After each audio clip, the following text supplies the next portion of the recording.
Bonjour à toi, moi c'est Élise et ça fait tellement plaisir de te retrouver ce matin. D'ailleurs, l'air est un peu frais, mais ça me donne envie de respirer à fond.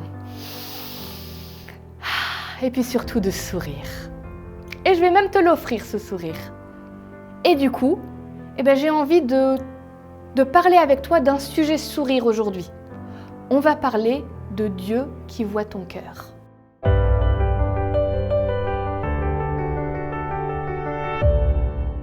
La pensée du jour se trouve dans 1 Samuel 16, le verset 7.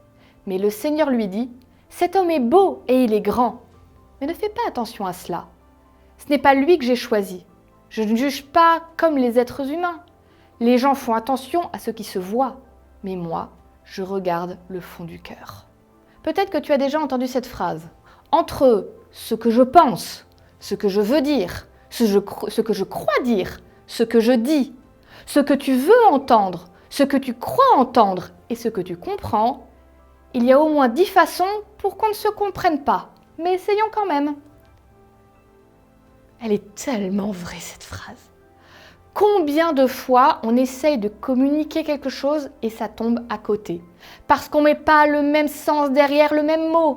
Parce que la personne a trouvé que ton ton était un peu trop ci, un peu trop ça. Ou alors que tes mains étaient comme ci ou comme ça. Ou qu'il a écouté que à moitié. Combien de fois il y a des histoires qui se créent à partir d'un simple malentendu? C'est décourageant. Mais, et là par contre c'est extrêmement encourageant, ça ne se passe pas comme ça avec Dieu.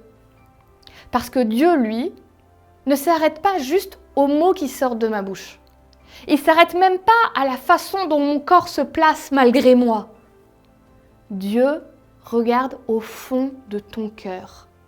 Qu'est-ce que vraiment tu es en train de ressentir? Qu'est-ce que vraiment tu essayes de communiquer? Il n'y a pas de risque d'être mal interprété avec Dieu.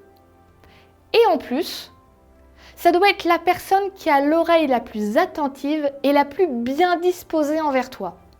Il a envie que ça se passe bien entre vous. Il a envie que tout soit clair et simple. Moi je dis, Dieu, c'est la meilleure relation de communication possible. Donc ça me donne envie et ça me donne confiance. Parce que je me dis, même si le monde entier peut peut-être parfois mal me comprendre, je sais qu'au moins il y a une personne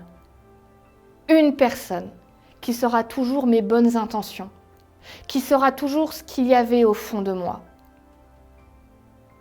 Alors voilà ce que je te propose pour ta journée. Avant de partir là, ou si tu es le soir, avant de continuer tout ce que tu as à faire, prends le temps pour dire à Dieu comment tu te sens là maintenant. Pas de faux semblants, pas d'hypocrisie, si ça va très très bien, si ça va pas bien du tout.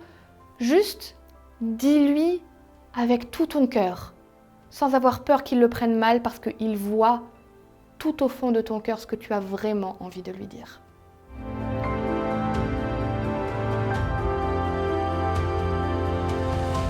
J'espère que la pensée du jour t'a aidé pour ta journée. C'était un plaisir de passer ce moment avec toi. N'oublie pas de partager cette vidéo avec les gens que tu aimes autour de toi pour leur faire profiter à leur tour de la pensée du jour. Abonne-toi, mets-nous un petit commentaire, un petit pouce en l'air, ça fait toujours plaisir. Et moi je te dis à demain pour une nouvelle pensée du jour.